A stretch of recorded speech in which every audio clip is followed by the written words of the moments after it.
Well, hello, FC Dallas curious fan. Oh, I did it wrong, Arman. I did it wrong right out of the gate. I'm drinking a non-alcoholic beer while on the set. Yeah. Woo. Third Degree, the Third Degree Net Podcast. Third Degree, the Third Degree Net Podcast. Third Degree, the Third Degree Net Podcast. Third Degree, the Third Degree Net Podcast. Third Degree, the podcast, is brought to you by people just like you, the wonderful supporters and listeners of this podcast that support us on Patreon, patreon.com/third degree. If you like what we do on the internet, whether it be this podcast, whether it be our website covering professional soccer and FC Dallas, even our work on social media, why not come join us and come support us? thirddegree.net is the website. Patreon.com/third degree is where you can support us. Thanks for listening. Enjoy the show. Well, hello, DFW Pro Soccer curious fan. I am not Peter Welpton. Wow. Crazy enough. Crazy. This is Buzz Carrick. I'm not going to do Peter's thing that he says about me, but Peter and Dan are both gone today for this edition, the 339th episode of Third Degree, the podcast. Peter, today is actually his birthday, so happy birthday to Peter. He is on a trip with his lovely wife, in which I'm not going to say much more about it other than to say that I think there's some soccer games involved. So when he comes back, hopefully he's going to have some bonkers soccer's watching stories to tell us, and that'll be fun.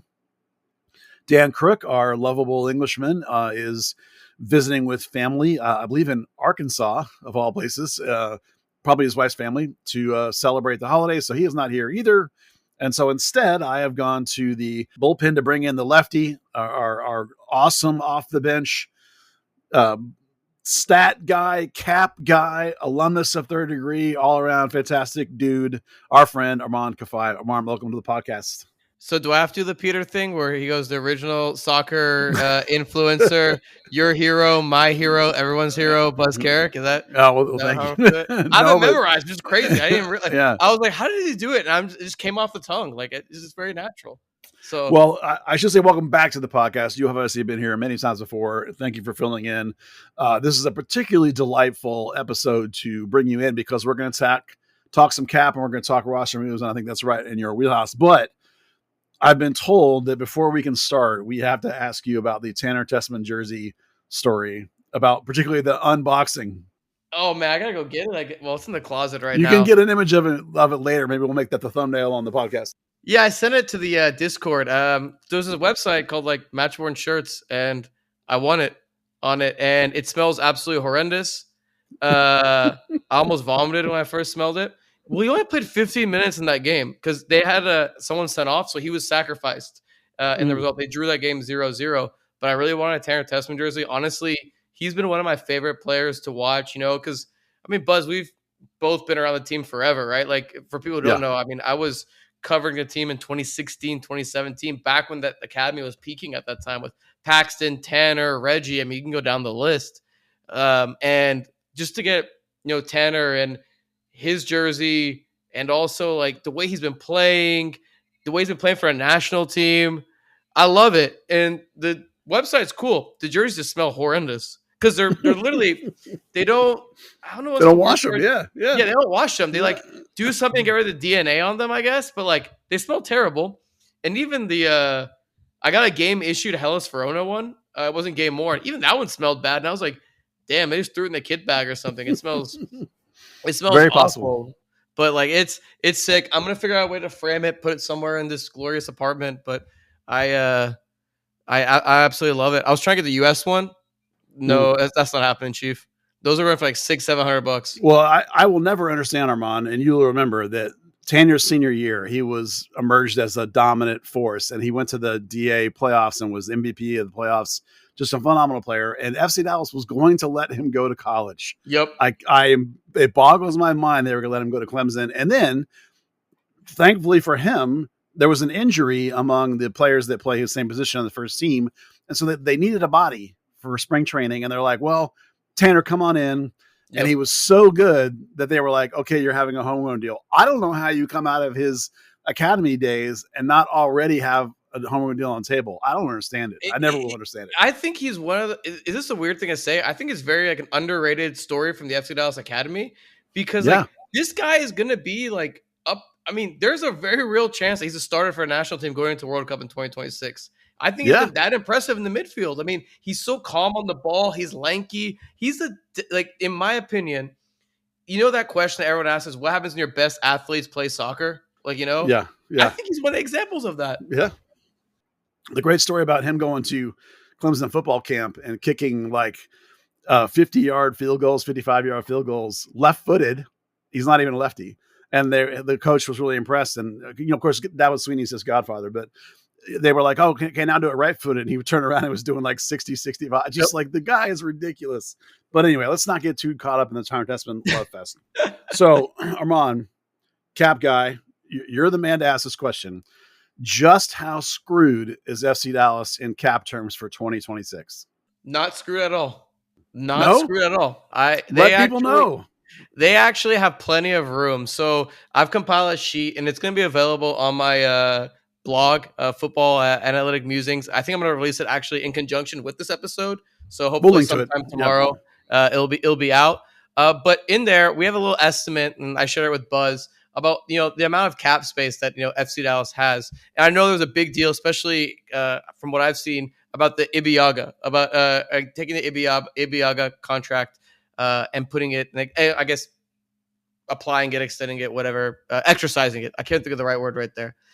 Guys, they have plenty of space to operate. They'll be fine. They have a little bit of a roster crunch when it comes to roster space, like around 3 to 4 players in there. But when you look at how much space they actually have available, depending on what model they have, they could have up to, and this is my estimation, at around 5.5 million in cap space to work with, including a DP spot, which is not going to be that big of a cap hit because if you guys remember, the DP cap hit is around $803,000 towards the MLS salary cap. So, Buzz, they have a lot of space to actually work with, just depending on what model they choose. To me, that's not even the main question. The main question, I think, is something completely different, and it's not about cap space. It's about what is the vision for this club in the next 2 seasons. And I think this is something that I was kind of talking to you about, and I think it's something that I think before we even get into the cap stuff, that we have to talk about that part first.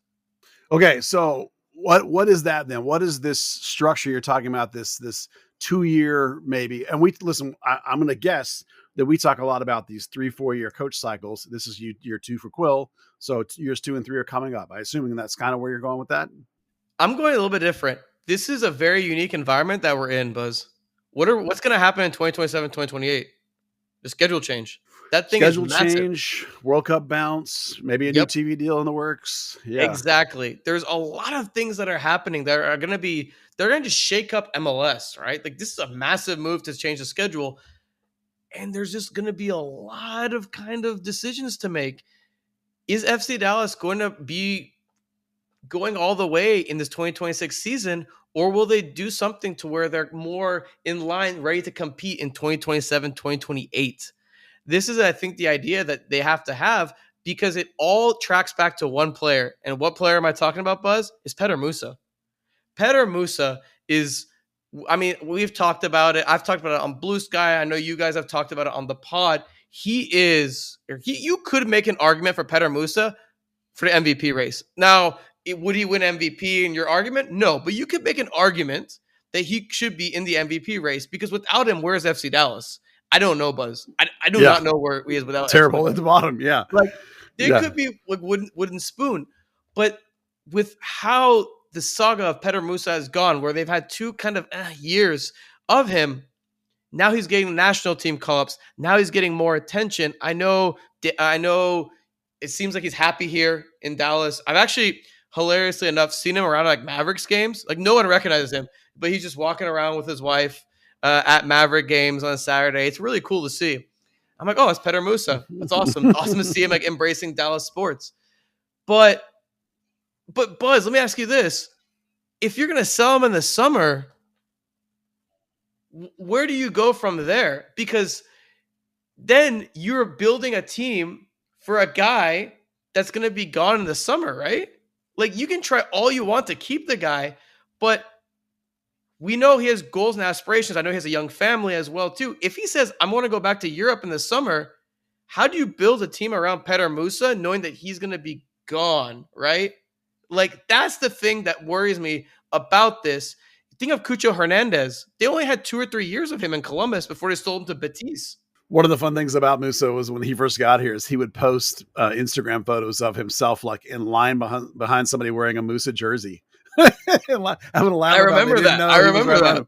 Yeah, and people have often, foreign players in particular, particularly ones that played in Europe, have really enjoyed coming here and just being able to just go to dinner and not have people bothering them. So that there is an appeal to that. Obviously, you know, in Musa's particular case, not to get off the whole cap talk and model building for a second, you know, I think there's something to be said for him to stay with Dallas leading into the World Cup, because the last thing I think you want to do is change your environment 4 months out, because then all of a sudden you're changing your playing time, you're changing the coaching, you're changing your comfort level. He doesn't need to. I mean, he got the goal. He hit the post in their second qualification match in a window. He doesn't need to leave. He's already on the radar. Yeah.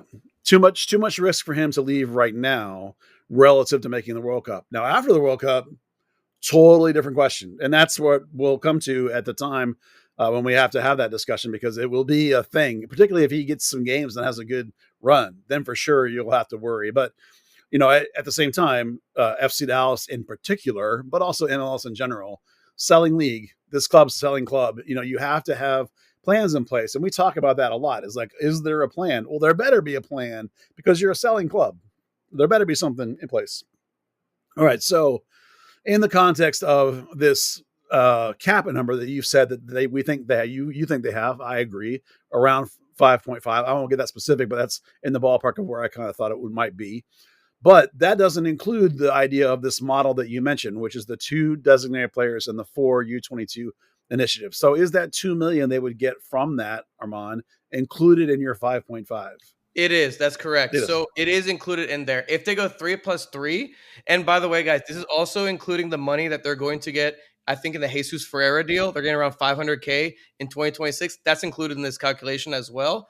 If they go 3+3, which they would have to get rid of one of the U22 players in that process, then they would have around, I think, $3.5 to $4 million. Again, these are estimates, the best that we can do with the publicly available data that we have.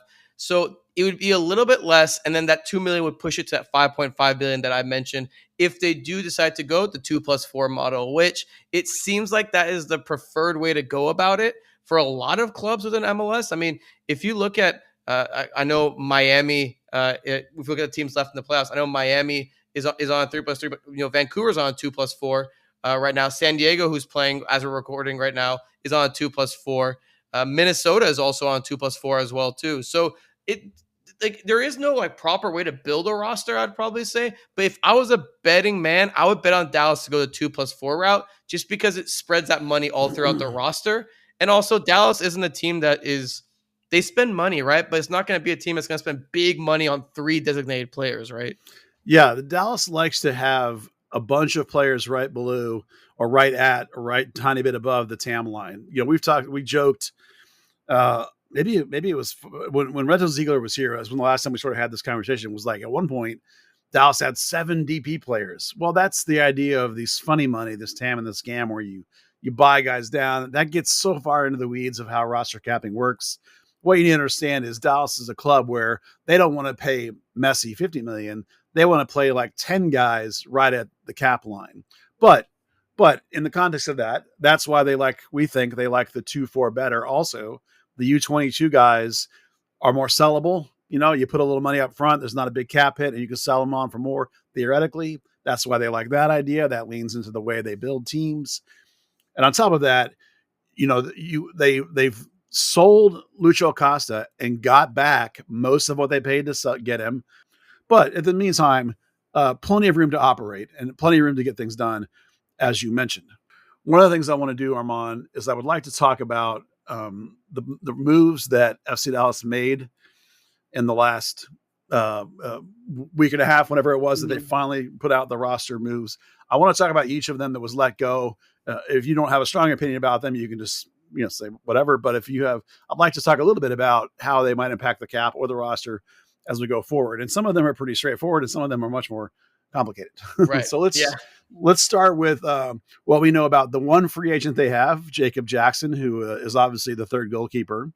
I hear, Arman, that it's very unlikely that he would return. I don't know if you have anything to add on that, or what you think about him in general. I mean, personally, if I was Jacob Jackson, I would definitely utilize this opportunity that I had to get interest in free agency. I think he's eligible to be a free agent if I remember Yeah, correctly. 100%. And Yep. that's keep in mind, that's a hard thing to do in MLS. Like, it's still like, it requires years of service, et cetera, et cetera. So if I'm Jacob Jackson, I want to explore free agency. Martin Paz is there. Michael Collodi is in there as well. It's a really tough situation. Go find yourself a spot where you can compete for a starting spot.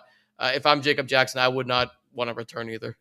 Yeah, we think it's very likely he'll go for a spot where he can at least be a 2, compete for a 1. Exactly. He put enough stuff in the window shop that someone's going to take a look at him. He was excellent. And maybe as the world changes, maybe even a USL club could come in and say, here's 300 or 400K, which is probably a lot more than he would get here. So, all right, that's a pretty straightforward one.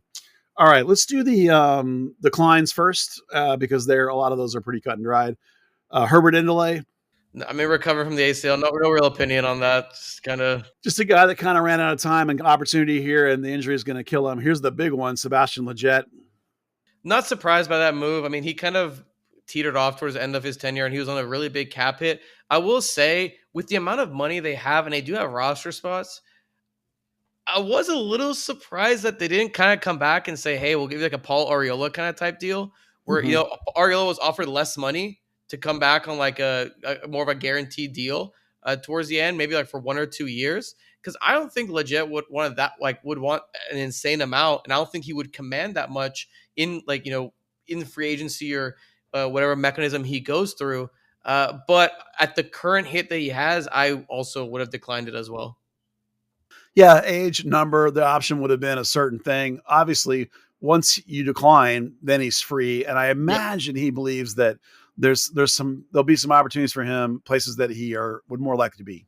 Yeah. Obviously, with as many teams on the West Coast and in California specifically, if he doesn't pop up on one of those teams, I'll be amazed. Yeah. I mean, he's got history with lots of those coaches out that way. So I don't think we've seen the last of him as a professional player by any means. I agree. I don't think it's we saw. I mean, in the playoff game, that he had life to give in that game as well. So I mean, I'm not saying he's going to be a 90-minute starter in and out, but you're going to need these rotational pieces. And what we've seen in MLS is, I mean, look at the Vancouver Whitecaps, right? They're a team they literally survived on 9 men. Half their team was injured against Dallas specifically, and they were able to advance. So you need those depth pieces. I wouldn't be surprised if a team picked them up for a pretty good amount. Yeah, I mean, look at some teams out west that are going to need to rebuild mode. LA Galaxy, San Jose, both probably could use a veteran, which might come out on a really nice number and still have something to offer. Just my thought process on that. And they, for all we know, Dallas did ask him if he'd be interested in a smaller deal. He probably said, you know what, I'm going to take my chances and go. Yep. Hope to go west. All right, number was this 1, 2, 3? Pedrinho. I was a bit surprised to see them decline Pedrinho. To be fair, I was shocked. shocked. You think? Yeah, I was shocked. I mean, they must just really just not like the guy, in my opinion, or something along those lines, because he's on a supplemental roster, so he's not affecting your cap at all. He was on such a low amount that he wouldn't have done anything. And if you actually look at a lot of the numbers, there was the Miami game that skewed this number specifically. But if you look at from American Soccer Analysis, his goals added, his number is actually one of the highest in the league. Now, again, that number is skewed from the Miami game, etc. But again, even if you remove that, it's still at a decently fine amount. To me, it just seems like a very low risk player to keep, unless you really think he's just gonna jack with the locker room. That's the only way I can think of it. Well, I'm not personally upset, because I thought he is a talented player, and Quill did talk about how he liked how when at the earlier part of the year he and Lucho were on the field together. But I feel like when you did start him, you got about 80 minutes of meh and 20 minutes of exciting. But here's the thing: at the end of the day, as much as it seemed like Quill kind of liked him, Pedrinho was right-hand running man for the Lucho Acosta revolution attempt to overthrow the king. So, he was in the doghouse for a bit, and they let him out and let him back into the locker room, and he did some good work over the back end of the season. But I think when you account for that part, that attempting to overthrow the king part, I think that's where it bites you. And the interesting part was that he declined the MLS reentry process. And I read that as, I don't want to stay in the United States. Yep. Is that how you took that? way. Yeah.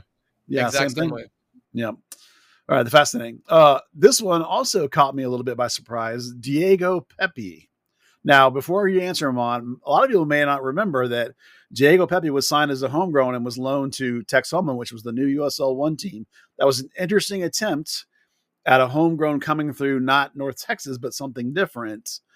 I kind of thought they would want to say, like, okay, did that work? How did his development go? But no, declined him. And based on his play, to be fair, very few starts in USL 1. I get it. On the field, I get it. But like, I'm still a little bit surprised that was a cut so fast after one season.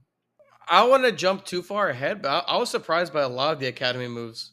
Or I say academy moves, but like the players the homegrowns that were all cut. To me, like I understand like if a player isn't performing, etc. But when I was looking through, I was like, really? These guys, like these guys, all of them aren't good enough to be on your MLS roster. Which okay, totally fine. But I honestly, when I was looking through the names of these guys, I was like, really? Like I was surprised to say the least. I mean, ruthlessness is definitely a word to describe it for sure. Mm-hmm. But like you said, like again, these are so low risk players. They are, yeah. Like and high reward that okay, maybe they're not high reward, I guess in that instance, and you'd rather just cut bait and clear that room up for a better academy class. You can always stash them in North Texas too, but I think there's a macro level theme that'll run through these players, and some of it is related to Eric Quill.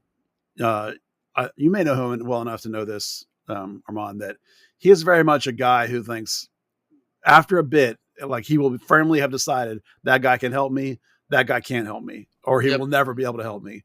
And when you're a developing coach, when you're the North Texas coach, it may not be your responsibility necessarily to say, okay, cut him. But when you're the first team coach and your only responsibility is winning, very much so, you can say, okay, I don't need that guy. You can get rid of him. He's never going to help me.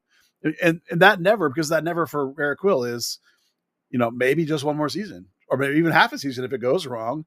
At best, maybe it's 2 or 3. How many coaches have lasted here past 5 years? Like barely any. One? Poppy? Yeah, exactly. I mean, Shellis, I think, was 5 off the top of my head. Durr was 5, I think. I mean, but Nico and Lucci were like 2.5. 2.5 to 3, whatever you want to count it. I mean, granted, Poppy won, so Poppy stuck around longer. So, like, it's either win or get myself deep into the supporter shield or deep in the playoffs, or I'm leaving. So, ain't no time to mess around with kids necessarily. Although we want them to play kids, don't get us wrong. All right, moving on to the next one, Thomas Pondeka. I mean, come on, if you can't start in USL Championship, you're not going to be starting for out. So moving on from him, still got some brothers in the academy, I think. All right, here's the one that caught me off guard, Anthony Ramirez. That one caught me off guard as well too.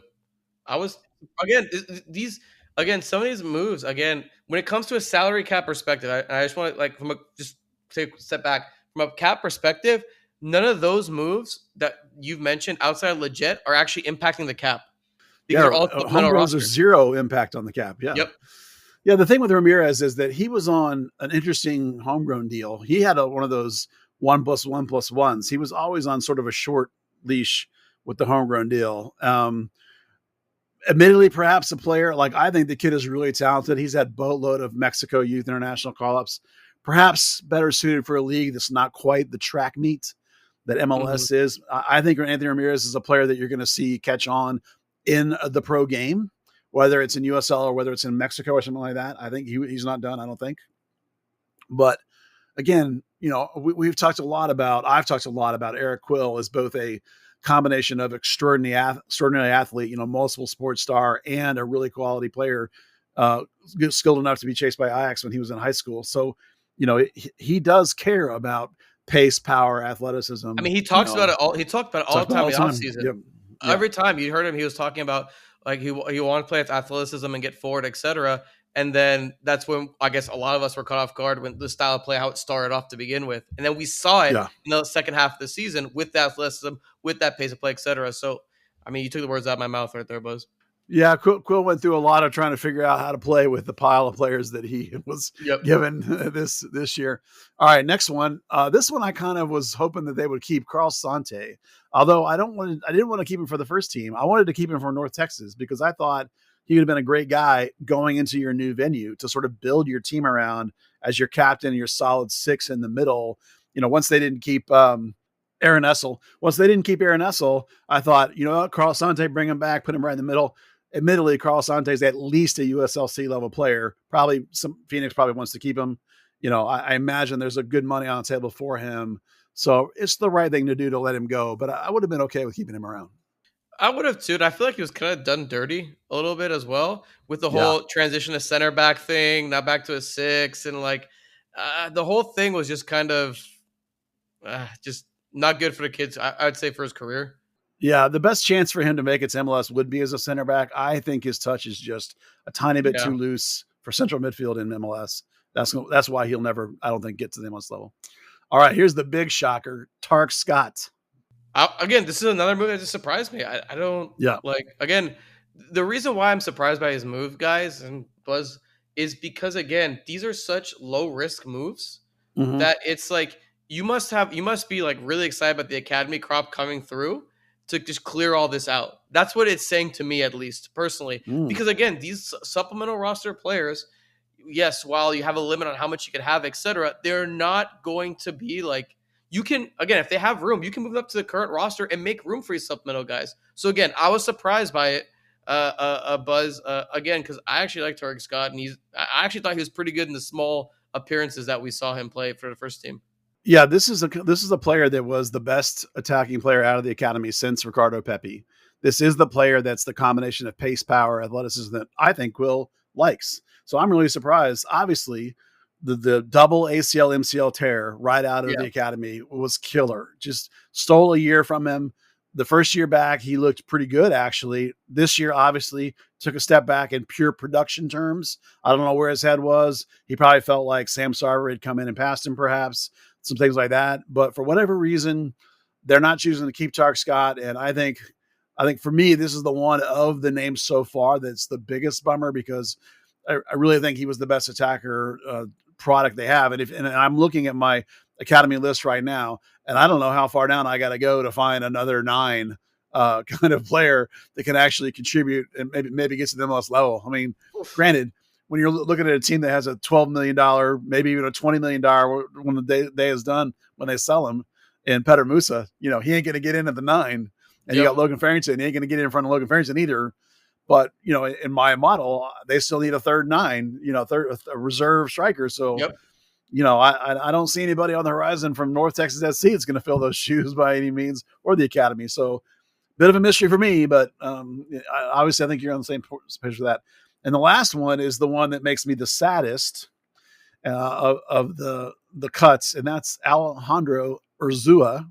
I know you will know him, Arman, but most listeners probably will not. This is a young man who, when my favorite Matthew Corcoran left FC Dallas, Alejandro Urzua became the best player in his class. Terrific midfielder, box-to-box 8, game-controlling player. He just has been decimated by a series of injuries for the first 3 years he was a homegrown. Finally, this year, back half of the season, he got healthy, and he looked okay. He looked pretty solid at North Texas. However, solid doesn't get you to MLS when he's going into the option year of his homegrown deal, and it's about to escalate to 150, 225, whatever it is, maybe even has to be on the senior roster. Well, that's not happening for a kid that hasn't even locked down North Texas yet. So it was bound to happen. We predicted it would happen, but still a player that I think has some promise. I mean, isn't he just now like 18, 19? I'd have to look, but I was sad to see this because it was been so decimated by injuries. And I think, Buzz, you bring up a good point about promise, right? I mean, if I'm an MLS team, these are very low risk players. I keep saying the word low risk. I feel like I've said like 15 times. But if you're an MLS team going through the reentry draft or whatever, these are guys you could just pick up, stash in your supplemental roster, loan them down to your MLS Next Pro team, and just see what they got. It's like there's nothing. You have nothing to lose. Yeah, Urzua is only 19, so again, a kid I think is talented. We'll see where he goes next. Obviously, right now he wasn't ready to help FC Dallas, and again for Quill, if you can't help me right now, there's no reason to keep you around. I get it, especially when his number was escalating going into year 4 as a homegrown, and no one even knows who he is yet. So, all right, into the option pickups. And the first one is the big one, the really big one, the steamy one, the one that everyone wants to argue about and talk about. And that is Sebastian Ibeagha. Arman, you mentioned it a little bit before. Where are you at? Big picture on Ibeagha. Okay, so hear me out with this. Cap-wise, we're not seeing a big impact, right?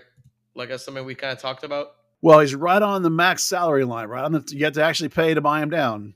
Relative to the space that they have, I don't think it's that big of a deal. Context, yes. It matters what they do with the formation, right? I don't mind Ibeagha or even Lawless Abubakar as your third or fourth center backs. I think that makes for amazing depth, actually, if you think about it. If your 5 is Osade Urugide, insert center back here, Sebastian Ibeagha, Lawless Abubakar, and Alvaro Augusto. So, I mean, that center back 5, Buzz, to me is really good. Like, and again, the thing is, this comes back to another, I guess, more macro point. What is your system going into the 2026 season? We don't know, right? Shaq Moore was playing left center back for a lot of minutes, right? Is that going to be something that that's going to happen? Like, again, there's a lot of unknowns. Again, with the amount of space that they have, and with whatever system and flexibility that they need, I'm okay with it. I understand why people are a little upset about it. For me, again, it doesn't impact who they can sign or what they can sign, in my opinion. So I'm okay with it.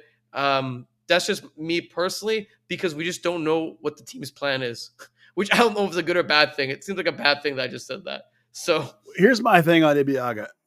In a vacuum, great leader, workhorse, fantastic from what I've heard. Great work ethic, keeps himself in great shape, great in the locker room. You're right, as a 3 or 4 in a vacuum, fine. That's terrific. Here's my problem.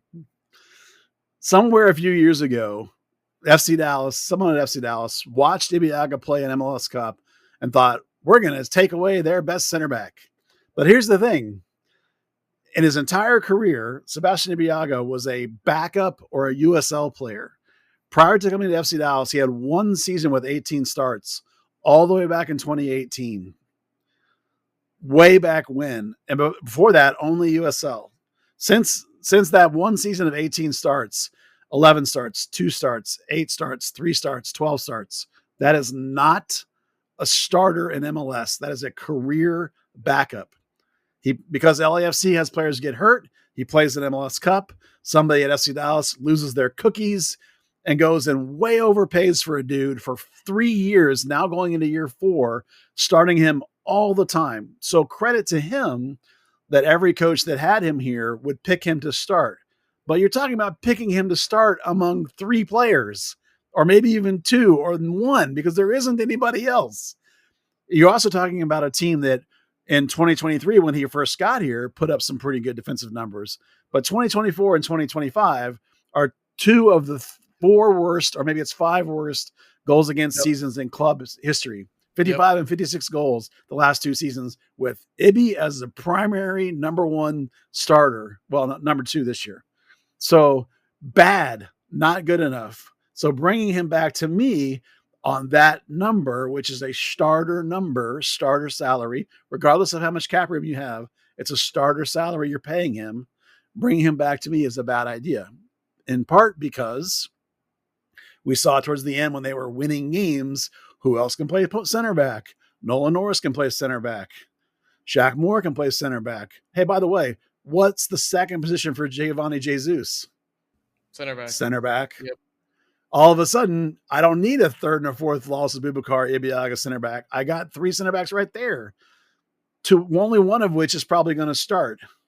Well, I take that back. 2 of them are probably going to start somewhere else. But if you need them, it's because you're going to 3 at the back, and then that gets a very different question. I also think that there's some homegrowns coming out of college that are worth signing to be your center back, probably your 5th. And I think Alvaro is ready to be a 3rd or 4th center back. I think if you got that guy around, he's now turning 20 and moving maybe 21, whatever it is. You have a center back logjam from what you're saying, Buzz. All of a sudden, well, we have a logjam of center backs underneath 1 and 2.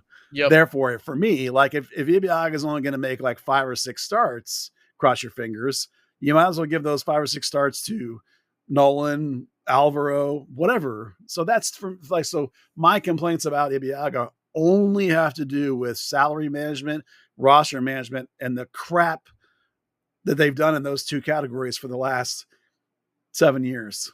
Yeah, no, I mean, with your point in saying, I agree with it like completely. It's just very complicated because you don't want to lose a good locker room guy, right? That's the hard part, I think. That's fair. And it's only been one season. Hard because, I mean, on a team that's, there's not, when you look at this team, there's not really crazy MLS experience, right? Like when you kind of look through it, and Ibiaga is your experienced MLS guy. And to me, if again, this, I think, kind of goes back to a problem where there's no plan. Well, we don't know the plan. Excuse me. There is a plan, but we don't know the plan, right? So if they go back 3, okay, this probably makes a little bit more sense than to go back 2, but we don't know what's going on. And personally, for me, I wouldn't take the back end of what happened at the end of that last season as you're like, this is the beautiful data point that we're going to use, etc. So that's where I'm a little concerned by. Yeah, I will be shocked if they're in a back 3 next year, because it will mean that they have failed to sign a center back. The only reason you stay back 3 is that you can't get a second starting center back. And then, of course, Ibiaga probably has to play 30 games, probably, which would be God. So like as an insurance policy. So if I tell myself, okay, his salary really is a backup number, and then the other half of what he's going to get paid is insurance policy. Okay. You can sort of talk me into it. I feel like I could talk you into keeping Ibiaga pretty, like, as an insurance policy, I can. Yeah. But the thing is like I don't want him to take minutes. I want if there's a starter brought in, that's the caveat. Then I want Alvaro to take minutes. Maybe if you're playing Vancouver or LAFC, maybe Ibiaga's in. But if you're playing anybody else, let Alvaro get in there. I mean, like, well, otherwise, why did we even have Alvaro here? Like, at some point, you got to play him, Yeah, or there's no point. By the way, Ibiaga, this is his last option. So after this, it would have to be new deal. Yeah.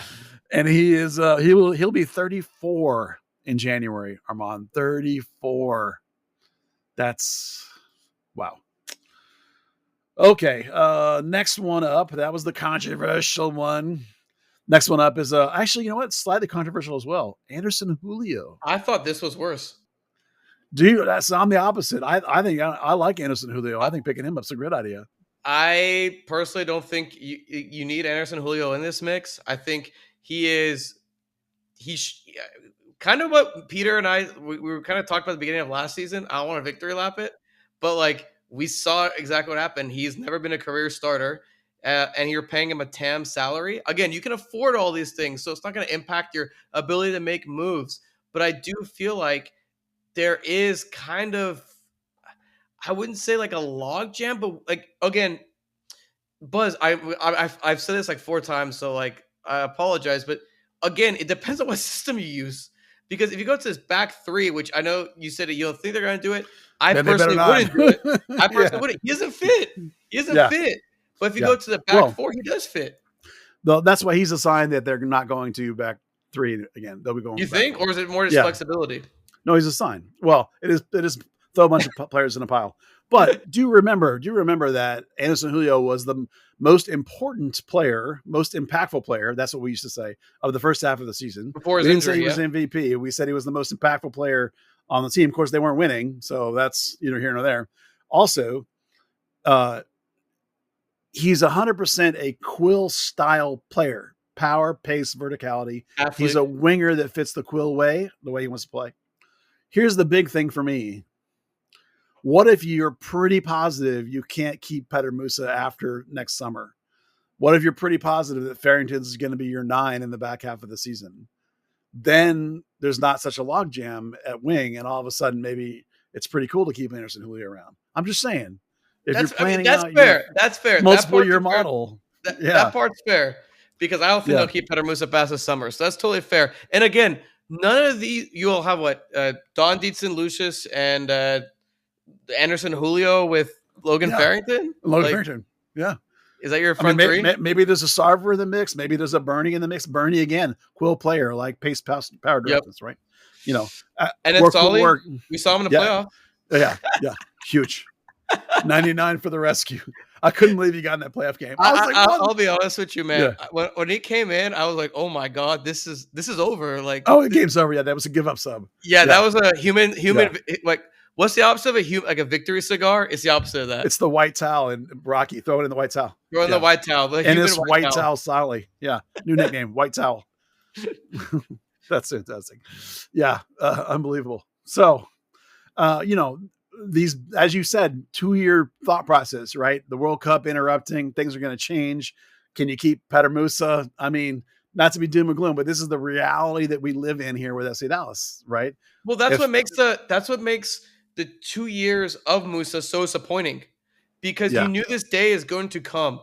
And again, I don't know anything that they're going to sell Musa. I came on the summer and I was like, well, if they sell Musa, and you guys were like, okay, calm down. But this one seems a lot more realistic, especially if he makes the roster, especially with being 2.5 years on a team, etc. Especially with Dallas being a selling club, all the signs make sense, and you need to have an insurance policy for him. So I mean, with Anderson Julio, we'll talk, I think, a little bit more about that later. But with Anderson Julio, I think you've talked. See, I think I've kind of talked into Ibiaga. You've talked me into Anderson Julio, so I think it's a fair trade.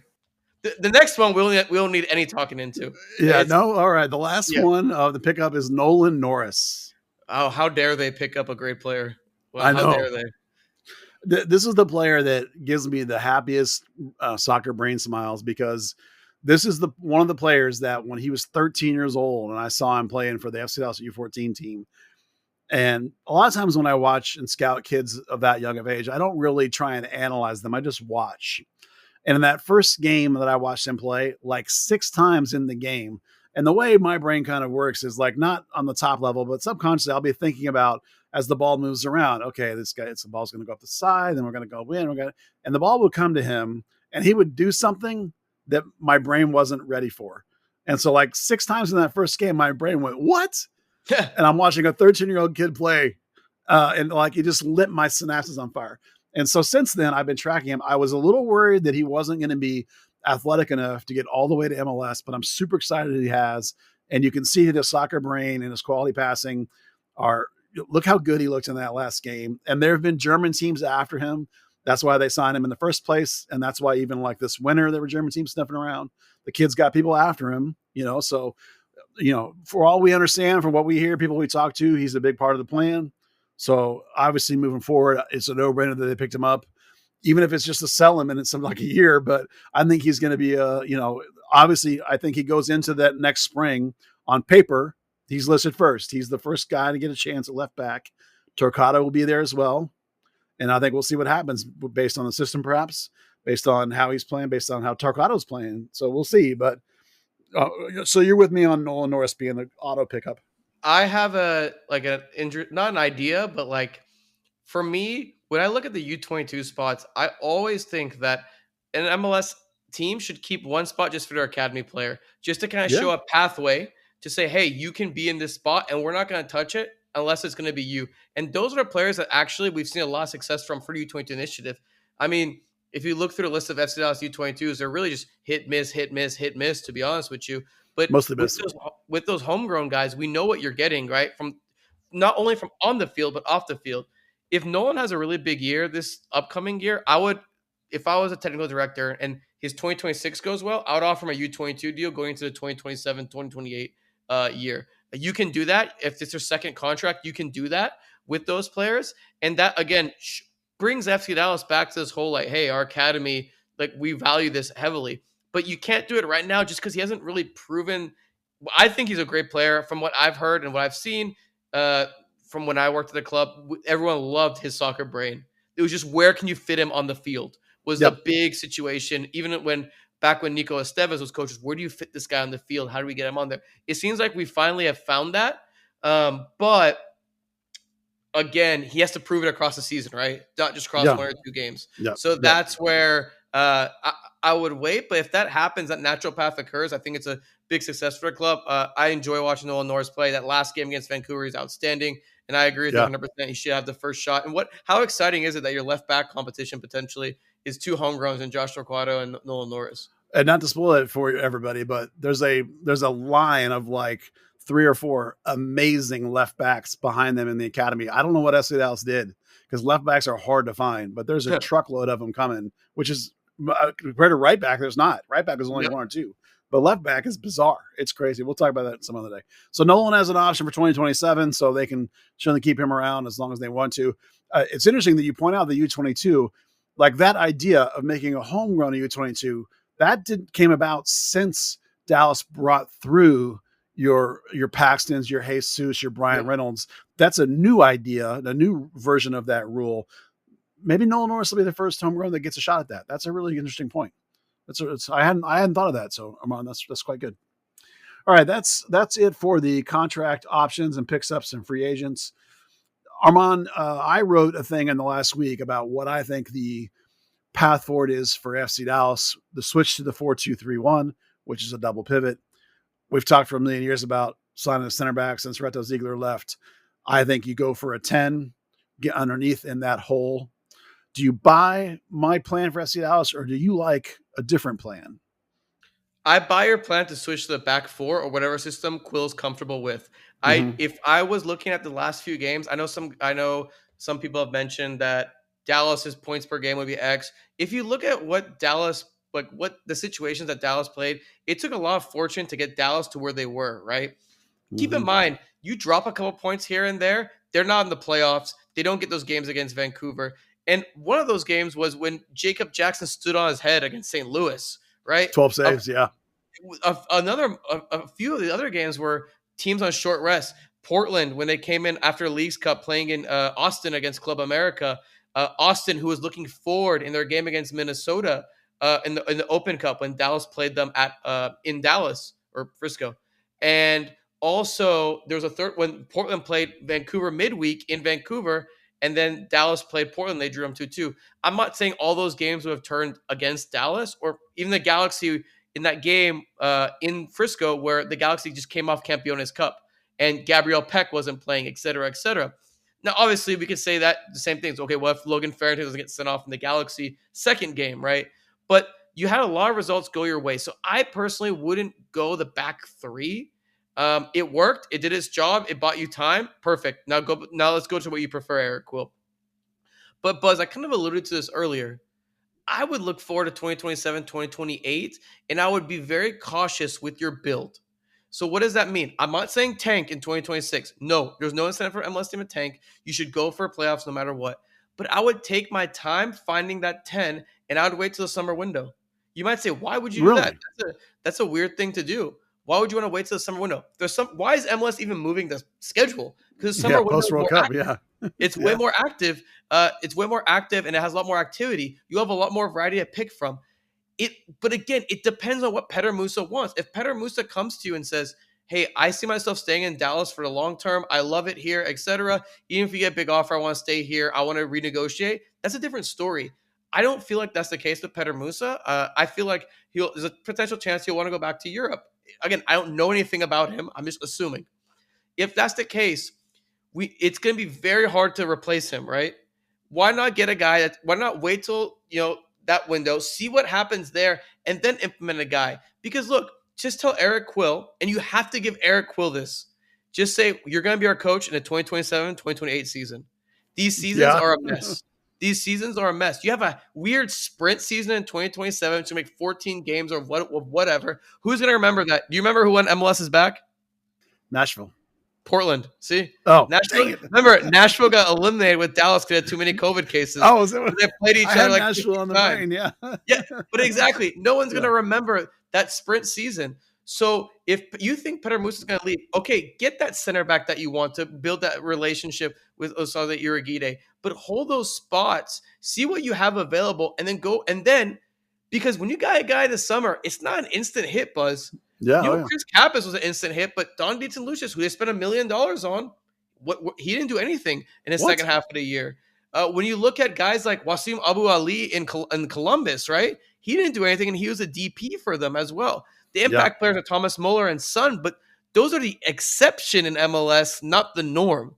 So to me, prepare for 2027, 2028. Tell Eric Quill, you're going to be our guy. Compete and, bring in guys to help. In this current roster setup, you don't need to make a big move. But also, I think it's fair to say we want to see what we got. Let's build for the real MLS season this comp in 2027, 2028 and go from there. I know it's a really hard and difficult ask. I think it's a little bit different. But for me, it's not tanking. It's not doing anything. But it's the reality situation with an uncertain future with Petar Musa. If Petar Musa leaves, how fast are you going to find a replacement? Then you're stuck in this cycle all over again, right? Yeah. That's the whole issue with, again, the 2 years of Petar Musa. And to me, wait till 2027. Get the guys in summer of 2026. You give them a year to acclimate to the city, to the team, etc. And keep in mind, Buzz, in the summer window, they have 7 straight away games? How hard is it going to be to acclimate a player to go play 7 straight away games? That to me is going to be very difficult. And kind of all those factors together is why I've kind of stumbled upon the point I have, because who's going to remember what's going to happen that 2027 sprint season? And 2027, 2028, you come with a bang, you have a good roster, your stadium will be hopefully full capacity by the second half of that year. Why not? It'll be interesting too next summer, because the World Cup actually gives you sort of without having looked at the windows yet, the World Cup sort of gives you a summer training camp where you could even bring in a guy and have a month of training camp to get him acclimated before that start of that second half of next season. Which might be an unusual situation, and Logan get used to playing 9 because Petar Musa will be gone, and we'll move forward from there. Yeah, exactly. We don't know that Petar Musa is going to leave, right? That's we what know. We don't know, but been around. But the guy, first off, the guy's been incredible. The guy, I wouldn't be surprised if other MLS teams were knocking on the door saying, "Hey, we want this guy." Why would we take a risk on a guy like, for example, Emmanuel Loth? No offense to him, but he had a 1-year acclimation period with Atlanta. He struggled because he got so fatigued. There's a guy, Petar Musa. Okay, we'll offer Dallas $50 or $20 million. That's a profit on what they got. Why? Again, does Dallas want to sell in league? I don't know, but again, it just, to me, it seems like that Petar Musa, because he's playing so well, and that's the only reason why, is going to be on his way out. And the history of Dallas is they don't retain these guys; they sell them, and that's fine. That's how world football works. It is how world football works. And you bring up the idea of getting players from other teams. I have a Major League Soccer fantasy GM move of trying to pry Diego Luna out of RSL, which I know would never happen, but I still dream about it. That's a crazy. I mean, you've been dreaming about it for a year now. It's a kind of a long dream. I know. Make him a DP, because that's the only way you get him out of RSL would be. Only way would be DP, and he's such a fun, talented player. Which, I mean, that'd be awesome if Dallas did that, and that would show so much ambition and so much. I think that would put any narratives to rest of okay, this team doesn't care until the stadium is built. But again, I think if you're clear with your communication, which sometimes we haven't really heard that from the club at all. No. If you're clear with your communication and you tell the fans, hey, this is what's going on, and we're doing this to make sure that we're going to be good in the times that matter, I don't think anyone will have a problem with it, to be honest with you. Well, let me ask you this. One of the ideas, of course, that we have kicked around, Arman, is rather than going for a 4-2-3-1, which is the double pivot, which requires the 10, there is a case to be made for the way North Texas SC played under Quill back in the day when he won a championship. And that is more of a pure 4-3-3, which is a single pivot with guys like Alphonse Jata, who was the Quill 6 at the time. You are throwing some extreme throwbacks right now. Don't say Breck Evans too. They would have Breck. Yeah, we can go get Breck Evans back from where's he at? He's in I think California now. I follow him on Instagram. And I'm like, oh my god, he's kicked around the USL for quite a while. But Emmanuel Almaguer is an 8. David Rodriguez is your other 8, and most importantly, Arturo Rodriguez was his left wing, a false wing, right? Yep. And then either a Pepe or a Damus as a vertical 9 up the middle, and the other wing was a more traditional wing. But that idea that maybe instead of a 10, maybe the idea of a false wing, like a Alex Zendejas kind of DP might work for Quill better. But then you have to talk about the idea of Kaique or Ramiro as a single pivot 6. So do you like that idea at all? Or do you think I'm of the mind maybe that that Ramiro's too slow for that and Kayik's too young for that at this point to try it. I do like that idea because the idea of 2 8s is very interesting to me, like 2 ball winning kind of attacking eights. And I'm assuming you would say that that's Kappas and Paxton in this. Someone would say that. Yeah. We're worried about Paxton, but yeah. I mean, I wouldn't bank my future on Paxton. I love the guy, but I wouldn't bank my future on him. I think you have other pieces that can fit there as well. I like that. I like that idea quite a bit. It's going to be the idea of a false swinger, though. Isn't that what they tried to do with Alan Velasco? It is. And they kind of did that with a Lucho at the first half of last season. And Jorginho did it a little bit. And we've seen Delgado do it a bit towards the back half of this season, sort of. To me, I think, again, the more simple you keep it, the better. And I think the way we saw the ideas of how Quill wanted to play in the second half of the year. The ideas. Forget the formation. We want to press the hell out of you. We want to win the ball high. We want to go very progressive and forward, direct with our play, etc. Honestly, if you think about it, the dual 8s that can distribute, that is honestly a gateway to get to that point, right? You have 2 guys that can distribute to these wings. You can do a track meet. You can have a track meet with these guys. And also, Buzz, honestly, this is going to sound a little weird, but hear me out. The goal for FC Dallas, it should be to win games and to showcase Petar Musa, to make sure that he gets on a national team, to show to future players, look, this guy came from Benfica, which is a top team, came to MLS, was kind of on the radar, but fell off the radar, and now is on the World Cup roster. How amazing of an advertisement is that for your team? And Petar Musa excelled at being the guy. We saw it in the second half of the year. He was that guy. And all it takes is a small tweak to the formation, and you can have a very similar system to what you had in the second half of the year, right? Like, again, find Petar Musa, find the head of him, find his feet, have those wings that go cut diagonally and play with pace. I don't think you're far off from the idea at all. I think it's a totally fair point. Yeah, you'd have to look at a Ramiro, Kayik, one or the other being a single pivot. Then you get into Kappas and Paxton. You have a Diego Garcia as an 8. Obviously, Patterson Delgado can sort of figure in is that 8. You know, there are some bodies there that can fill those roles. When you get into false wing kind of territory, unless you're going to think of Logan Farrington as a false wing, they got rid of the other guys that can false wing, which is Perdinho and Anthony Ramirez and Lucho Acosta. They did, of course, keep. I mean, that's where you sign someone, though, right? Like, that's probably where you'd sign someone. Yeah, I think that either you have to, I think, with your DP, either go for a 10 or a false swing.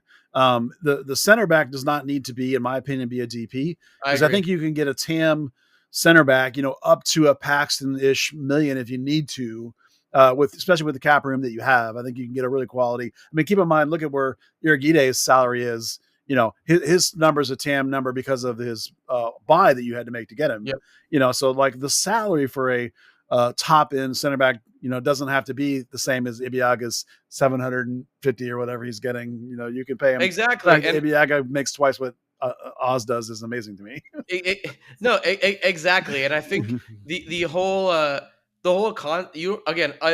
a DP level center back, again, you don't need, and actually sometimes it can handicap you a little bit when it comes to your captains. Look at Walker Zimmerman. He thinks he's a fantastic player, but for the last couple of years in Nashville, he's bogged down their cap situation, and finally they had to kind of let him go to kind of open up their ability to spend a little bit more. So you don't need to spend big on a center back. You can get a Tamil center back, have plenty of cap room left over, by the way, and be totally fine. So I agree with you. I would attack the center back. I think if you're right back, I think if you're center back 1, I think if your goalkeeper competition, I think you also have your left back competition. I would also maybe look to get maybe another, like Ramiro, I think would struggle in the system. That's the thing that's the only thing that I think makes it difficult, as he is, again, a leader in the locker room, and you want that guy, you want that presence, but him and Kayik as a single 6, I think would lead to a lot of problems because Kayik is still very young and learning and growing as a player, so he's prone to mistakes. And Ramiro, when he makes the mistakes, he gets caught out with the most athletic players in the field. Can't catch up. Tens and forwards. Well, I think what Ramiro was meant to be, and I think you can look at his salary as a large indicator of this, he was meant to be a 12th man A guy you can start at like 6 different positions when you need to in an emergency, great in your locker room, going to help the young kids, going to coach them up. That's the idea with him. And that's what I think we want him to be. So I agree with you. One of the reasons why I didn't promote the idea of a single pivot, pure 4-3-3 is that it then adds in, I think you're right, the idea that you need to go get a 6. I think because, Kayik would be your second choice and Ramiro would play lots of different places in various games. And Kayik, in my opinion, Buzz, I think I came on the show and said this, or maybe I said it somewhere else. I was shocked that he played so much, and I don't think it was the idea of the club for him to play that much either. Yeah, they were shocked too. That wasn't the plan for sure. Exactly. So he got a lot of time to develop and grow, etc. But I would rather have maybe not a guy that's so much better than him, but a guy to compete with him, right? An MLS vet or something to compete with him a little bit and put some pressure on him because you don't want him to be comfortable either. You want him to learn and grow in that environment. I would say that you could, in a worst case scenario, you could have Norris compete with him, but I don't think that's the answer either. I agree with you. You want a journeyman sort of 26, 27-year-old veteran, MLS 6, one that you don't have to pay a lot of money for. You're not looking for a superstar. You're looking for a solid dude that you could plug in there and can play a lot of minutes for you, when you need to. Exactly. All right, I'm gonna put you on the spot, and if you don't want to answer this, I'll edit it out. And that is, look around, think about MLS, think about who hit the free agent market, think about who might be available. Is there one player out there that speaks to you from another team in a somewhat realistic capacity? Oof, let me look at the free agent list. Let me look at the free agent list. That's gonna be tough. I mean, the thing is, MLS free agent list is hilarious because you could get. There's a few guys you could get, right? Like with MLS free agency. The thing is, I think it's a player. I think there is going to be players available from Cincinnati that you could potentially pick off. Cincinnati's in the cap bind right now because they're about to promote Miles Robinson to a third DP, which means they need a cut salary. I'm not saying sign Matt Miazga to a big deal, but you could if they let him go. Or Teenage Hadebe if he wants to come on a lower deal, etc. Or Kubo, who's basically a Swiss Army knife when it comes to everything. Cincinnati will have guys that they're going to have to let go. From the available guys, I'm going to throw a couple names at you that have been promoted out there. For one, Christian Espinoza with San Jose, where they screwed up the filing and let him become a free agent, or a Hassani Dotson out of Minnesota United, perhaps. Tempt your tummy there with any of those names? I mean, Dotson, if he's available, yeah. Absolutely. I mean, you definitely want to go for him as a 6, right? Like, I think it'd be awesome to go for as a 6. Yeah, not out of contract. Christian Espinoza, that one, he's a star. He's been a fantastic player. I mean, that's the false swing we're talking about, right? He'd be the false swing. I still would want you to try someone else. I like him a lot. I think he's a fantastic player. I think there's better options out there, especially in the global transfer market, that can also be more of the FC Dallas way. How about a Sam Junka as a free agent? I don't think you need him. No, yeah. What about João Paulo from Seattle? How old is João Paulo? I love him as a 6. How old is he? Yeah. He's old as hell, but he's Brazilian, and also he could be a mentor for Kayik.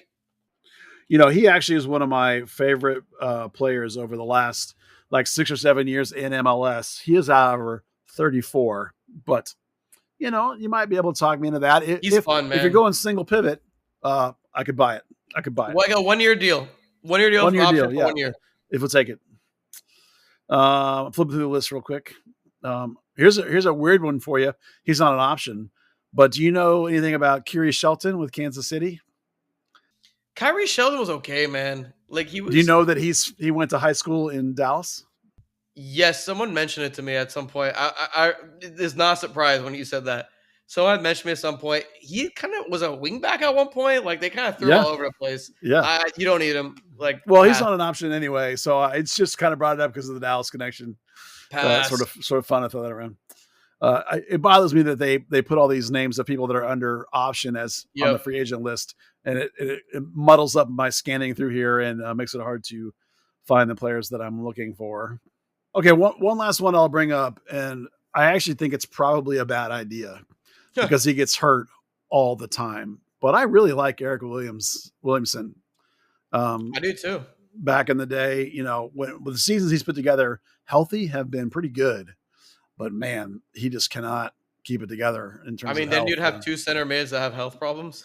Yeah. You'd have Paxton. Like I said, I don't think it's a good idea. Yeah. But man, it's a fun idea because when you're right. When he's on, and he's fantastic. Yeah. All right, you brought up the redheaded elephant in the room, Paxton Pomykal. Where are you on his health and putting faith? The club apparently putting faith in him or expecting him to be a 34-game starter. Well, not 34, probably 30-game starter in 2026. Are you buying that smoke? No, he should. Again, you're asking a guy who hasn't played a full season in 2 or 3 years to jump in here and be a guy that can just dive in and be a 30, 34 game starter. I hope that's not the idea. I hope it's maybe he's more 15, 16, 17. You need some balance in the midfield as well too.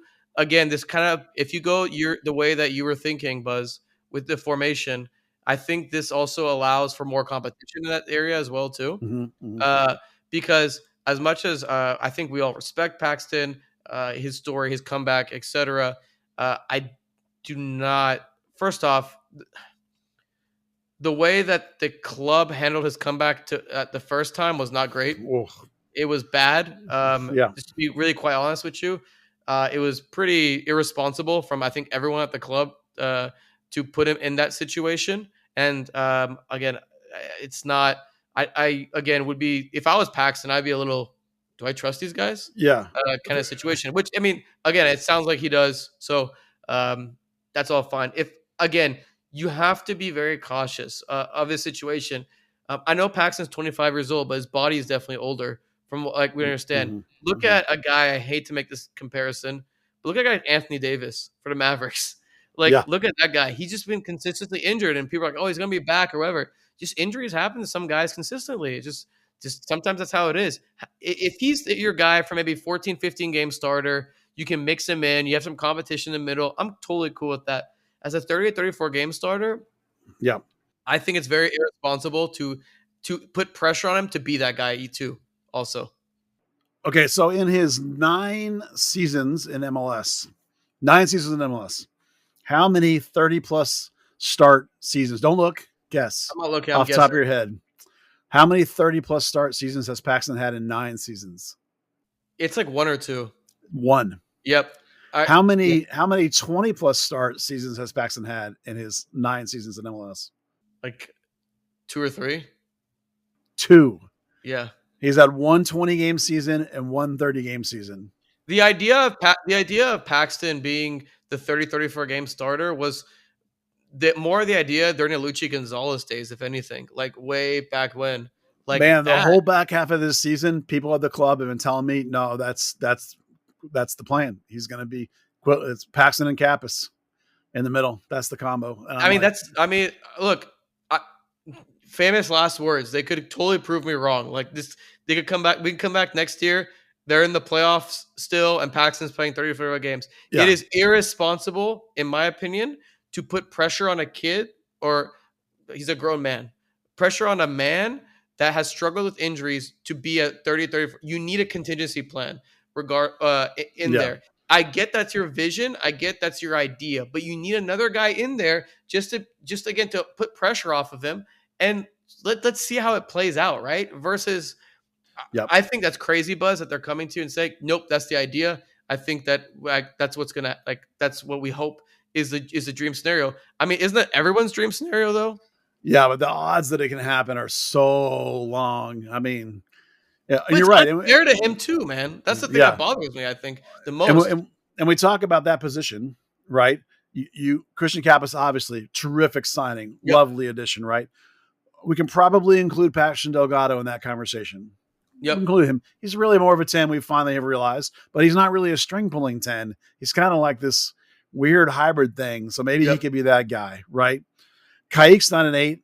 Maybe you can use Ramiro in there for a few games. Maybe as an 8. Maybe he can go forward a little bit, but And then you're like, what? Diego Garcia? Hey, look, let's give Diego Garcia plenty of playing time. Love that idea. Nolan is an 8. I don't buy so much. Nolan is a 6 I can buy. Nolan is an 8. I'm not really buying that. And then that's it. At that point, you have to start talking about Caleb Swan, who's not ready. Caleb Swan maybe had the best season at North Texas. He ain't ready to start for Major League Soccer yet. He needs another season run in North Texas. Great player, I think, eventually. So do you recall seeking Sabling from loan and say, hey, this is your guy, you can come in the mix? Boy, you might have to. I mean, that was kind of the point I was working towards, is you probably, if you're going with a double pivot, Cabas Paxton together, or a single pivot with 2 8s Paxton, you probably need a body in there. Maybe, I don't know if maybe between Patterson, Delgado, Ramiro, and Diego Garcia, 3 guys, and Paxton, but then you're looking at, I need Cabas to go 34 because like those other 4 guys together maybe make a, so like, there's some risk factor here. When we talked about the way you're going to build this idea of getting a center back and the idea of getting a 10 or a false wing or whatever, we're skipping the midfield. And what I talked about with Peter and Dan was, man, it's hard to do everything in 1 year. Like, so year 2, get the 10, get the center back, get that straight.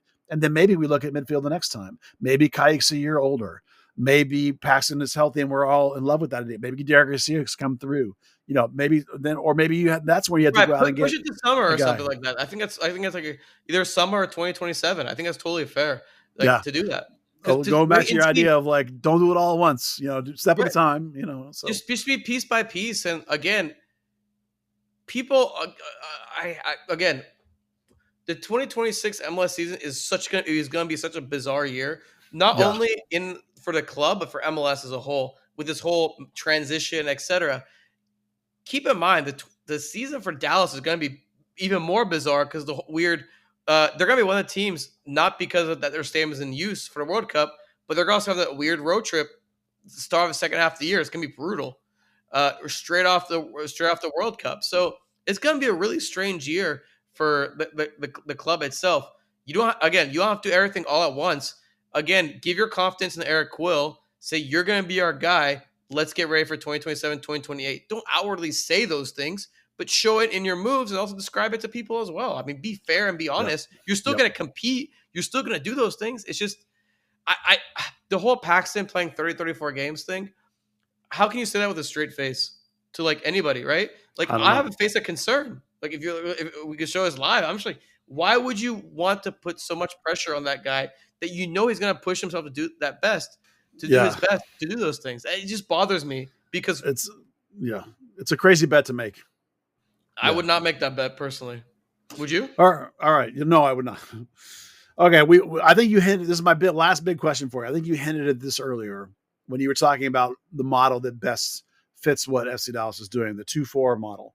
Would you advise, what is your personal feeling? Do you think it is best for them to stick with the 2 DPs and 4 U22s?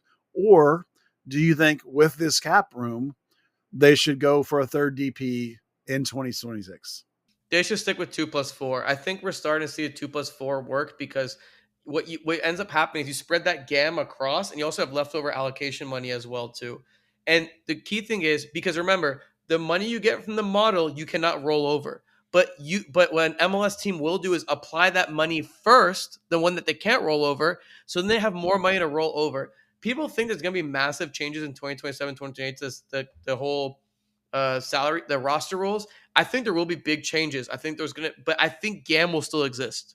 So you still want to roll some over into that 2027, 2028. And I think it will exist until 2030 something, to be honest with you. They're not going to just get rid of all that stuff. I think that the DP is still going to exist. TAM won't exist, but GAM will exist in a more expanded way, essentially. So you go 2+4, you keep your powder dry in those things, and you can put the depth across the entire roster. Look, this isn't a team that is like one step away from being MLS Cup contenders, right?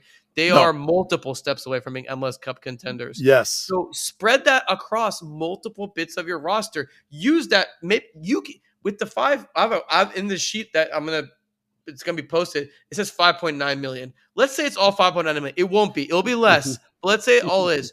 You can get 2 TAM level players with that money, Buzz.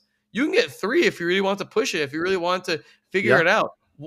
That's what you can get a TAM center back. You can then get a TAM center mid, and you can also get a DP7, a DP like false swinger, false 10, and you're filling in those gaps perfectly while having room to again roll over later on. To me, it's a no-brainer to go 2+4, and also just gives you flexibility to do more things. And the one move I would probably say that they probably should do is maybe clear up one of those U22 spots for another player to throw a dart throw on. I think you know what you have 99. With Enes Solly.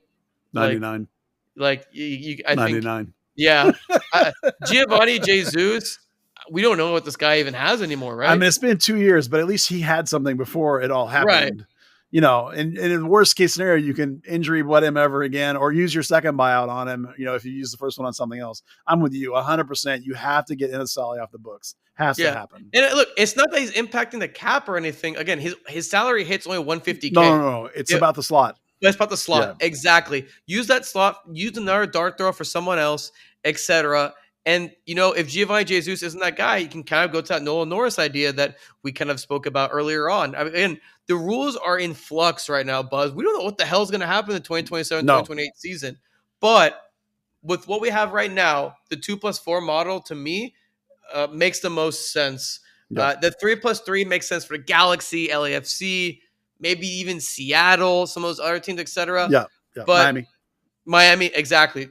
For some reason, I've heard the biggest team out of that mix. But for FC Dallas, and by the way, I want people to understand this, and I think we're on the same page with this, Buzz. Going 3+3 versus 2+4 doesn't mean you're a bad club for going 2+4 over 3+3. It's just 2 different alternate ways to build a roster. Again, 2 teams in the Western Conference semifinal: San Diego, Minnesota, both on 2+4s. Yeah, the problem with the 2-4 here has been their lack of hit rate on the U22 part until very recently. Only with Delgado finally looking decent enough and Kayik looking decent enough have we really said this. Giovanni had glimpses, but has been out injured so long. Enes Solly is a complete bust. By the way, don't forget that Enes Solly is an international slot, and he is the 9 out of 10 that they have currently available. You probably need slots 9 and 10 for the TAM center back and the 10 that we were talking about. Probably, maybe not 100%, but probably need it for that, or maybe for another midfielder, as we talked about. So, you know, again, like you said, Solly's not about the salary. It's about the slots that are most important. Giovanni Jesus this spring, huge for him. You have to make a decision. Can he actually help me? Because remember, Enzo Newman is still out. The other right back is still out with coming off that ACL that happened not at the beginning of the season, sort of somewhat into the season, right? So you're going to need to find out this spring, can Delgado actually play or not? Because if not, you have to do something at right back going into the season. Because they have a homegrown named Malachi Molina, but he's not ready for MLS, so that can't be an option for you yet. You know, so they'll have to talk about that. That's a minor problem, but a problem you have to be aware of. All right, let's just real quickly look around the other teams that we care about. Dallas Trinity, they don't play for another week against DC Power. It's basically like 2 weeks off, so we have nothing much to say about them. Atletico Dallas and Rodeo SC, they don't even play until 2027. North Texas, obviously, is all about what's happening with the first team currently. But then there'll be lots of talk about North Texas and the players that are going to. Do they have tryouts right now? Is that what's they're going doing? Open tryouts right now, but you know the players that they've signed from open tryouts in their history have all been guys they've invited to the open tryout, except for Maldonado was the only guy that was like a real find in a tryout, but he's not with the team anymore, and he was only around for like a year and a half. So we need to find the next Bernie Camungo, yeah. Well, Bernie was an invite, wasn't he? So I mean, it doesn't matter. Yeah. Come on, the narrative. So was Pondeka. So was. Yeah, they all have been. But, you know, they'll come up with somebody probably. I'm sure there'll be a good one. And there's a couple of kids coming through. And up next, I'm going to have my college targets. There's more of them than usual, perhaps for homegrown deals. That'll be fun. Hey, don't forget, who was a college signing last year that was a homegrown that played a big role in the season? Oh, Colodi. Yeah, the college homegrown signing. Yeah. That was this year?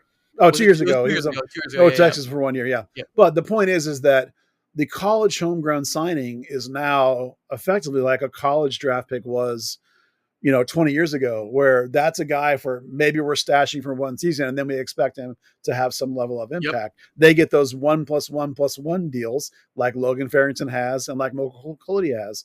So this year there's a couple of guys that are going to be on my list. I'm going to wait till they're all eliminated from the playoffs and then I'll have that list for you.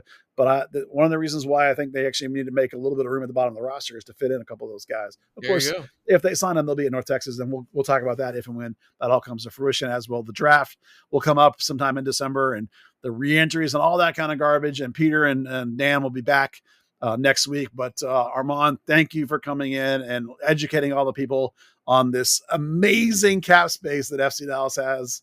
And we should all be hyped for 3 new DPs. No, just 1 new DP.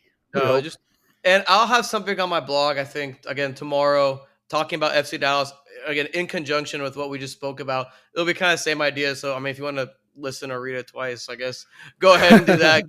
But again, just kind of wrap a bow on everything. Don't be too concerned about FC Dallas's cap space. The options they exercise aren't going to kill them that much. And honestly, it's all more dependent on what you're going to do with Petter Musa. More than anything else, I would probably say. One thing, Buzz, really random. I know we're about to wrap up, but I mean, I was looking at the supplemental roster. 4 guys that were kind of college guys: Enzo Newman, Sam Sarver, Collodi, and Farrington. I mean, it's pretty incredible to see how Dallas uses the draft, which is kind of back to relevance because of all the rules changes they made, etc. So I actually like the draft. I love it, to be honest with you. Like, I'm a big fan of it. Yeah, consider that among those players, Enzo Newman with a knee injury, we really don't know what the team has there. But Sam Sarver was a second-round pick, and we haven't had a second pick. Was he second round? I think it's second round, yeah. Was he 31 or 30? Something like that, 32? I just looked that up. He was 41. That's crazy. Like, that is crazy value that deep into the draft. For him to have hit is a terrific value. If you want to do something fun, go on ASA and look up and click MLS Next Pro. And go to goals added or XG and look at Sam Sarver. He tops the list on both. On both things. He was phenomenal numbers, phenomenal season. He's going to contribute next year. Do we expect him to be a starter? No. They're going to have Logan Farrington as a starter on one wing. They still got Julio. They still got Dietzen, who they paid money to get, and they've given a huge long contract to. Not huge value, huge in length. There are other guys. Bernie Kamungo's still here, but Sam Sarver is going to be in the mix. And his infectious work rate and mentality, 100% a quill guy, different kind of quill guy, quick in the short space, maybe not quite the track star, but still super quick and plays over the top. Dynamic, 100% a quill guy in that sense. So going to be a contributor. Excited about that. So yeah, there's going to be some value in the draft, whether it's a guy that's came out of your system that you're going to pick and try and slide North Texas and maybe a later round, whatever it's going to be that you're going to grab at the first part of the draft. By the way, FC Dallas, 2 first-round picks. They have a pick from Seattle for the first round from the Ariola trade. The Ariola deal? Paul Ariola trade, yep.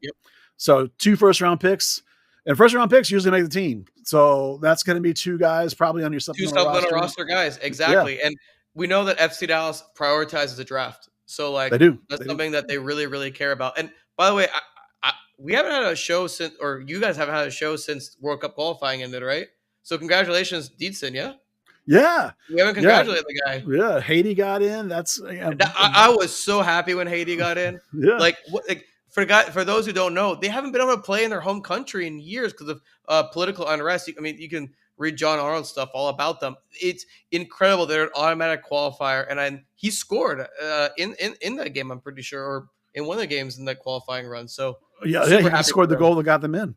Yeah, and Carl Sante too, by the way, who was just cut, but was also on that Haiti roster and played a lot of games for them too. So FC Dallas Haiti connection going strong in terms of and super cool. Those guys are gonna be in the World Cup. There is a word of caution that you will have to have of players that play through the World Cup. It is slightly different than a European team where they would play a whole season, then a World Cup and a whole season. For Dallas, it'll just be guys that are going to be, they're not going to get that summer off. They won't get that summer training camp that the other local guys will get, the non-World Cup guys will get. But, they'll be a little bit tired depending on how much they play coming out of the back of the World Cup. We would expect Dietzen to play a lot for Haiti and Musa, depending on A, does he make the roster, and B, probably not the number 1 choice, but could still get some games, here and there, so It'll be exciting to watch them. It's fun to have some Dallas guys actually get in and give us a reason to watch certain games maybe we wouldn't care about if we didn't have a Dallas player in those games. I mean, Croatia we would care, but Haiti we might not, But I think, I would. Hey, I cared about Haiti. Even I hate about Croatia because the jerseys. That's why I care about it. They have the greatest jerseys of all time. I love everything about what not the situation, but the story of Haiti is just. I mean, can you even write something like that? Like that's just. It's a great story. It's a great story for sure. I hope Jamaica gets in too. They always have fun kids. Oh yeah. The only team that without blue or red isn't that the thing that their flag is the only green and yellow and black. It's like the only country in the world that doesn't have blue, red, or white. That's fair. I know that. Yeah, I think that's what it is. I think it's the only country in the world whose flag doesn't have red, white, or blue in their flag. I'm a fact check too. I think you're right, but that's green, black, and yellow. Yeah, I believe that's the case. You're listening to Flags Around the World. Flag 101 by Buzz Carrick and Arman Kafai. Damn. Yeah. All right, Arman. That is an hour and a half of nerd soccer content. Thank you for being here. It's a workout, our nerd cap brain with me, you and me, doing some analysis, doing some soccer talk, some money talk. Appreciate you, man. Appreciate you, Buzz, and appreciate all the, the curious. That's what Peter calls them, right? The curious, Dallas yeah. Curious. Yeah. Peter, I'm auditioning for your role, but maybe kind of, And we will add a link to Arman's blog so you guys can read his article he's going to have and delves into more specifics and his chart, his fantastic chart about the FC Dallas cap numbers. Third Degree, the podcast, is brought to you by people just like you, the wonderful supporters and listeners of this podcast that support us on Patreon, patreon.com/Third Degree.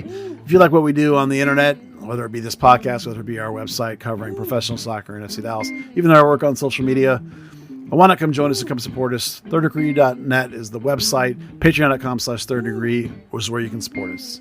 Thanks for listening. Happy birthday, Peter. Dan, I hope you're enjoying your Thanksgiving. And we will talk to everybody next week on the next edition of Third Degree, the podcast. Dan, stop buying jerseys. Third Degree, the Third Degree Net Podcast. Third Degree, the Third Degree Net Podcast. Third Degree, the Third Degree Net Podcast. Third Degree, the Third Degree Net Podcast.